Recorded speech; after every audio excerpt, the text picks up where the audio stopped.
Papa Squad, come on, we've got something sent in by Oyvind. This is Milo with the song Paging Mr. Bill Nunn. I am not familiar with this. This is from 2017, so 7-8 years ago. Track 8 on Who Do You What? Who Told You to Think? Not Who Do You Think? Who Told You to Think? From Milo, produced by Kanny Segal and Scallops Hotel. I don't know Milo. Milo is Rory Ferreira. Born February 3rd of 1992, the year I graduated college. Milo, aka FKA Milo, sometimes stylized as lowercase Milo, is a Chicago native, a philosopher, and famously a rapper. And most famously a rapper. Milo is the former main project of Ferreira. He previously had a side project under the name Scallops Hotel, okay, one of the producers, Scallops Hotel, and has ceased creating music underneath both names to pursue his career under his given name, R.A.P. Ferreira. Studied philosophy at St. Norbert's College. His rap career began in the hip-hop trio Nom de Rap in 2010, which he released only one project before disbanding after the death of his best friend Robert Espinosa. Milo released his first solo rap mixtape, Wish My Brother Rob Was Here, in 2011. He went on to release another mixtape, Milo Takes Baths, and 2 EPs, Things That Happen. Where did that come from? Things That Happen at Day. Instead of Things That Happen at Night, like at changes that sentence, right? Things that happen at day. That's a great. During the day is what you would normally say, right? Things that happen at day. And things that happen at night. In 2013, Milo joined the collective Hellfire Club and released the mixtape Cavalcade before releasing his first official album, A Toothpaste Suburb. Milo left the collective and began his own record label and later rap collective, Ruby Yacht. The Rubaiyat of Omar Khayyam. It's a story, is that right? Rubaiyat of Omar Khayyam. Is a story? Yes. It's the title of Edward Fitzgerald gave to his 1859 translation from the Persian to English of a selection of quatrains. There you go, the Rubaiyats.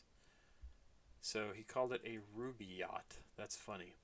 Where he released 3 more albums underneath Milo, So the Flies Don't Come, Who Told You to Think, which is what we're going to listen to something off of, and Budding Ornithologists. Yes. Budding ornithologists are weary of tired analogies before setting the Milo project aside. He does like words. Milo's music addresses angst and inconsistencies of the lived experience on a sardonic level. In a discussion with Interview magazine, Rory said of his moniker, the name comes from the phantom toll booth. I guess Milo is a paradox versus Rory, right? The rapping utilizes all these real-life anxieties, but in a way that is somewhat redeeming. In that way, I have more power, more agency when I'm operating in the world as Milo because I can convert shitty things into money. I've always been rapping like this. Okay, that's good. Yeah, exactly. Take the shitty things and process them through your brain to turn them into money. And put them out in the world, make them make money for you. Who Told You to Think is the album. This is Paging Mr. Bill Nunn, track number 8 out of 15. It is listed as being rap, abstract rap, and underground rap. And let's check this out. I have never heard of Milo before. Let's do it. 2 minutes, 39 seconds. Please like, subscribe, and share. Please go watch another video on the channel. CashApp, PayPal, and Patreon information is down in the description of the video. If you'd like to send me music to listen to, support the channel in some way, those are the ways to do it. Let's go. Paging Mr. Bill Nunn from Milo.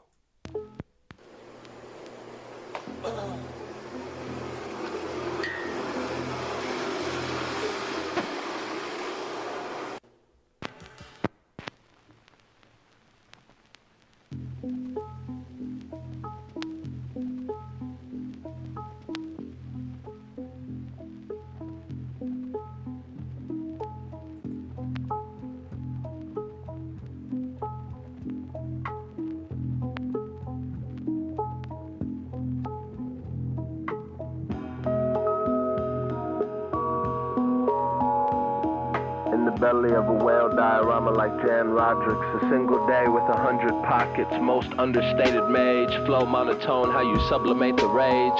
I be the rap, what Keens be the lock, what scenes be the plot, or a cock tapping on the glass like what seems to be the problem.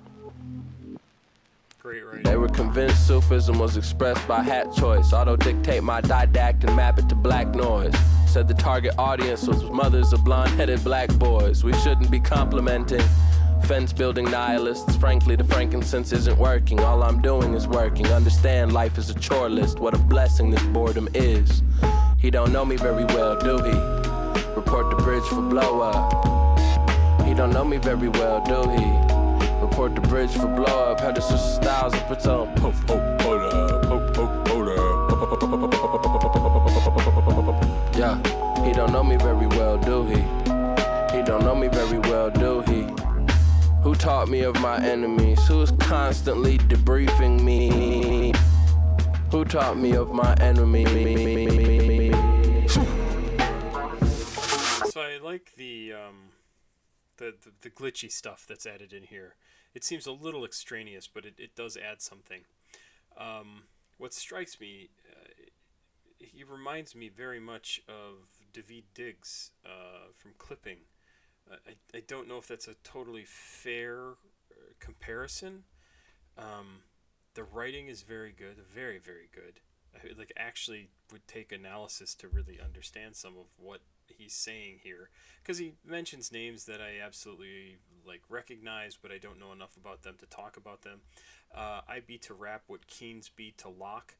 I assume he's talking about the philosophers, right? I don't know Keynes at all. Keynesian is Keynes, is he philosophy or is he economics? I forget what it is. And Locke, if he's talking about the Locke I know of, is he was involved in education and things like that. John Maynard Keynes was a 20th century British economist whose ideas are known as Keynesian economics, okay, so I got it right the second time, have influenced virtually all capitalist governments. John Locke was an influential 17th century influential English philosopher. He is known as the father of liberalism. His influence reaches most Western governments. Indeed, his concept of inalienable natural rights formed the basis of the arguments of the United States Declaration of Independence. So, yeah, it's not something I can talk about off the top of my head and just know Keynes and Locke, right? I recognize their names. There's also a famous... oh no, I'm thinking of something else. I'm thinking of either Calvin or Hobbes, the philosophers, not the Calvin and Hobbes comic strip. But Locke, no, I think there is a Locke who also was really well known in education, but again, doesn't really matter. Don't know who Jan Roderick's is. Jan Roderick's is the character in the novel Childhood at End by Arthur C. Clarke, a book I have oddly never read. In the novel, Jan Roderick's stows away inside a diorama of a whale. Didn't know that either. There you go. So, lots of stuff here. They were convinced Sufism was expressed by hat choice, so a Sufi is, again, I can't tell you, it's a religion. Mystical trend in Islam, characterized by their asceticism and unique style of meditation. As ascetics, they reject worldly pleasures in pursuit of their spiritual goals during religious ceremonies. So lots of stuff that I just can't talk about without looking it up on something like these annotations. And I think that's awesome. This is somebody who probably has spent a whole lot more time in college than I did, has probably read a lot more of these really foundational works than I have, and is able to call them up and use them in a rap track. And I think that's fantastic and cool and awesome, and makes me feel stupid. Anything other than what had been demonstrated in front of them. What's understood ain't gotta be said. My soul was flushing a public park toilet in 69. Debate is catechism, preference to read the braille. At the barrier, the patriarch pause. The giver should be thankful. As the magician becomes a sorcerer, refusing to be smothered under the allostatic load. Refusing to be smothered under the allostatic load. Refusing to be smothered.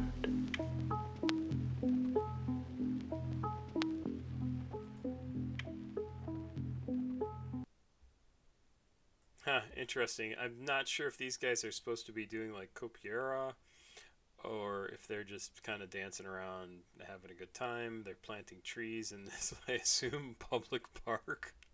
Maybe they got permission from somebody who had some land available.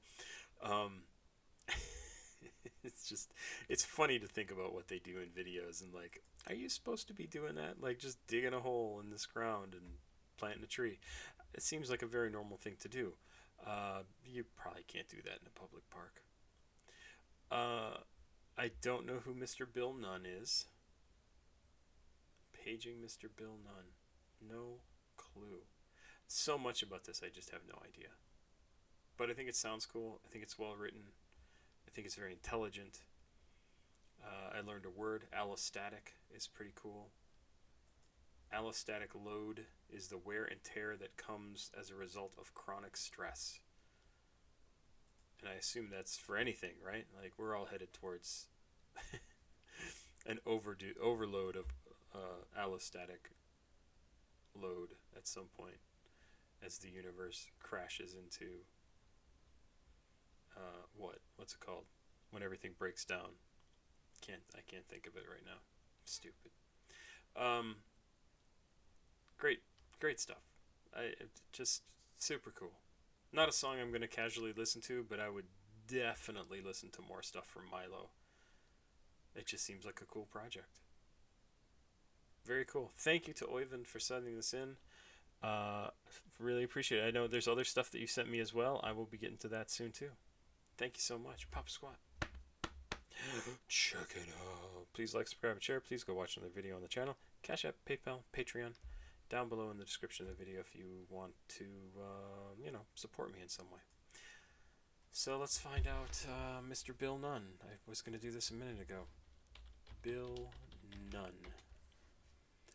Bill Nunn is an American actor. Is this the Bill Nunn that we're talking about? Died in 2016. Oh, he definitely is familiar. I know him. Is that the Bill Nunn that we're talking about? It looks very likely. 1953 to 2016. Died at 62 years old. That's not that long off for me, so ooh. He was in Do the Right Thing. Robbie Robertson in the Sam Raimi Spider-Man film trilogy. Really? Born in Pittsburgh.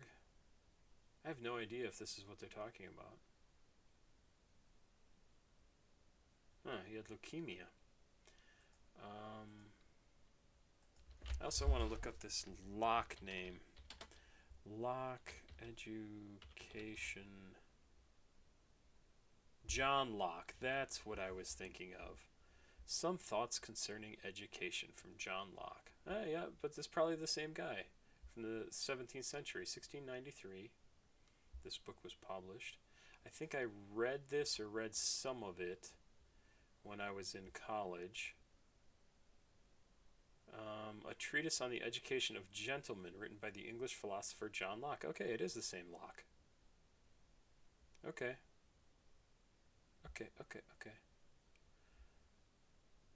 Yeah. Locke outlined the new theory of mind, contending the mind is originally a tabula rasa or blank slate. That is, it did not contain any innate ideas at birth. I 100% think that is true. 100% think that's true. Having had a baby a year and a half ago with my wife, obviously, she was involved. She had something to do with it. I realized, looking at my baby, that she had absolutely no idea what was going on around her when she was born. And think one of the reasons why we can't remember things from when we are young is that everything around us must be so confusing and horrific that our brains wisely have decided to not hold on to any of those memories and instead just absorb everything. We do have an innate ability to recognize faces. 100% we recognize faces. We are pattern recognition machines. And so, despite the fact that she didn't know what any of us were, my wife, myself, my stepdaughter, my wife's daughter, the doctors, nurses, anybody else, any of the stuff in the room with us, she had my little girl, brand new baby, had no idea what any of it was. The fear that would have to generate, I can't comprehend it. But maybe there's no fear initially either. There's no reaction to like be safe from something. You just don't understand what anything is. They also can't see very well when they're first born. But I completely agree that we are born with nothing in our brains. Absolutely nothing. Maybe we have sounds that we remember from being in the womb. But yeah. Anyway, we're just talking now. I'm just making things up. Have yourself a good day. Bye-bye. That's it. Now I'm done for real. I think I'm getting a cold. My nose hurts. Bye.